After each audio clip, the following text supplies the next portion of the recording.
Well, the 2025 Transformers ranking is taking its time. I guess I had better work on something quick for the month. Perhaps Fish Raps at Fire. Damn! That's taking its time as well. God, I hate Writer's Block. Anyways, welcome to my G1 Combiner ranking video based on how much I care about them. It's pretty self-explanatory, it says it on the tin, so let's go. I'm also only ranking combiners with valuable components, so I'm really sorry to the 12 Duocons fans, but I don't really see them as combiners, so yeah. Anyways, there are about 18 combiners I want to rank. I will not be ranking the Micromaster combiners because I think they suck, because they're in the combiner form of Voyager size, dude, which has impressive material, but that's essentially the size of a standing Seeker. This comic right here comes to mind, so yeah, fuck Micromaster combiners. I hate them. Anyways, let's go!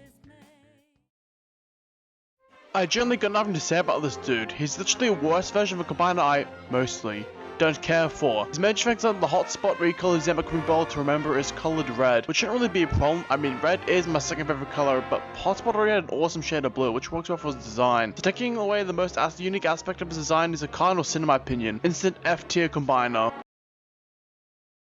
Okay, so he's in the thumbnail, so I guess I better talk about him. Sure, on the surface level, Abominus looks interesting. He's got a cool color scheme and design, but he has several problems which ran him down for me. Starters, his personality is literally big, dumb Decepticon combiner, which I know is supposed to work well against his rival again in due time. When I practice that description matches literally 85% of the other combiners, so it doesn't really stand out personality-wise. Also, for the life of me, I cannot tell which component name is which. Hungur is easy, because he's the torso, but for years I kept calling the blue guy Blot, who I think is supposed to be the purple guy, but I don't really care, so don't correct me. I don't give a fuck. Overall, I'd call Abominus a potential man to combine this, but I'm probably actually had potential. No one hasn't really shown up anything since the team name was co-opted by zombies and unicorn heralds. Fuck Abominus. 9/11. Superion is down this low on the list because the fact that I just mostly find him boring. Sure, design can be cool, but most of the time it's just giant Jetman, and sure it's fine, but not too exciting in my opinion. Anyways, in terms of personalities, the area bots are fine, I guess. It took me a while to learn what their names were, but that's due to the age of the prime figures they brought helping me there. Don't show the most potential character-wise. What's a fun fact, I used to think that Silverbolt was a more major character due to his role in the Magnificent Six storyline in Marvel UK, and the fact he was a part of the Magnabots and Beast Wars as Maximal Elder. Aside from that, they're just a definition of mid in my eyes. Not bad, but could be better. Okay, so before you comment accusations against me, no, I don't really hate Victorian. I just haven't read enough for appearances to get really that attached to her aura components. One thing in particular that does bother me about the character is the toy. Or this combiner was toy. Of course, as you might know, the comic design is gorgeous, but the turquoise and reds go together really well. I always thought the torso bars just look gorgeous together. When you look at the toys, the turquoise are instead replaced with the god-awful mint green, which looks ugly in my opinion. From what I heard, the comic colors were based on a prototype of the final toy based on fan vote results, so either the fans should have chosen better, or the design team used the prototype colors more closely. Overall, a decent combiner either way. Her gravity power is also pretty cool, hashtag not gonna lie. As I alluded to in God City segment, I mostly don't care for Defensor.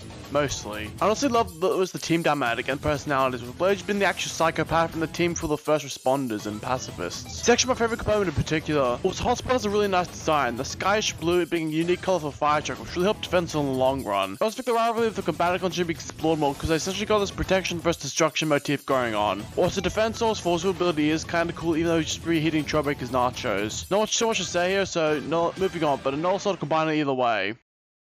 I have a weird take. I kind of prefer Mega Empress Stone Guards not being combiners. Can't really explain why specifically, but my best guess they just haven't really combined much in the fiction to justify her existence. Mega Empress is a fun character, even though she's essentially fun to blast light. I love the playing card motif she and her four guards have. Trick Diamond in particular is also a particular standout, being kinda shady, and the fact that she was the only member of the gang to be in Western media, or IDW 2019, speaks volumes. Overall, good group, weird combiner. Moving on. And like a Victorian, I haven't really engaged with this guy's appearances anything, but he has a sick design, I guess. Moving on. Yes, I ranked him over Liokaiser because he just looks more goofier. Lacks his arms, yeah, I know, but like instead he uses claws as substitute, to me that puts him above Bumkaiser. Moving on. I'm gonna be completely honest, she's only this high on my list because that sick ass artwork. How could you forget that looks awesome? Also, the names of the individual components are also so awesome. You got Grace Cannon, Shuttle Target Hawk, Sandstorm, and all those ones. And Leyland. Why this guy's haven't made any more appearances astounds me. I want to know what Target Hawk feels about and thinks. I want to know Great Cannon's thoughts on the current social economic stance of Nebulous. Give them anything, Christ!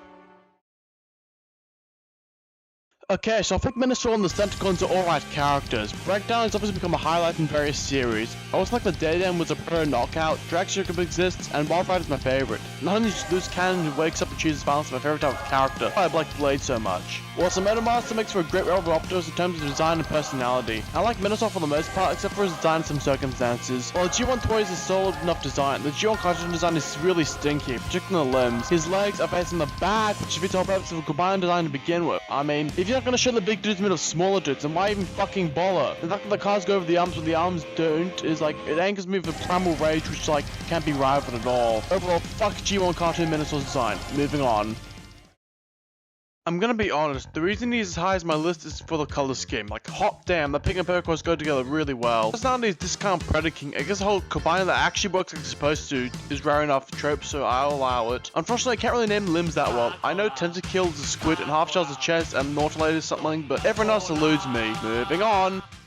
I always found them interesting, but most combiners are incredibly dumb and broadly would scroll on Instagram reels for hours on end. Just like me for real. John's ineffectiveness is because he processes things for too long, which I can also sort of relate to. Whilst the fact that Technobots are literally Grimlock's children, with Skullshot particularly giving me vibes to remind me of his father based on characterization, making him my favorite member of the team. Also, I really like the color scheme in general. All the reds and oranges and yellows go together really, really well. Not to mention the Titan's return, who was voiced by the Game Fury guy who was really fitting. Now let's see Computron Solo Mission Rhyme sing. Step aside, Liokaiser. The true goats of victory are here. I love that opposed to almost eldritch like a cosmic horror like his pre-paint. Instead he's a silly buffoon who wouldn't hurt a fly, and that's just fun and great in my opinion. I also love the downfalls individually, even if I can only remember half the team's names. Kakairu is such a silly failure, compliment, and Goryu is such a good boss. But Rana, you couldn't remember the Terracon's names, so that you gave the Seacons Dynaforce passes for the same reason. But unlike Fraud Bombinus, these two actually summoned a unique Dolphin Megatron's army, so get those bums out of here! Anyways, moving on.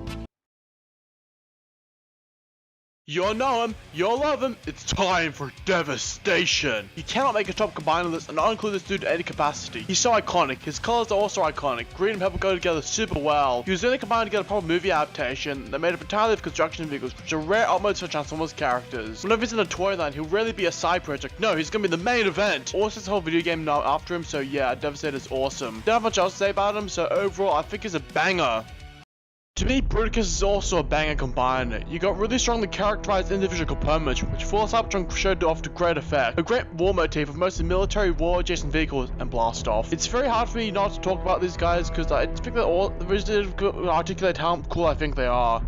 Moving on.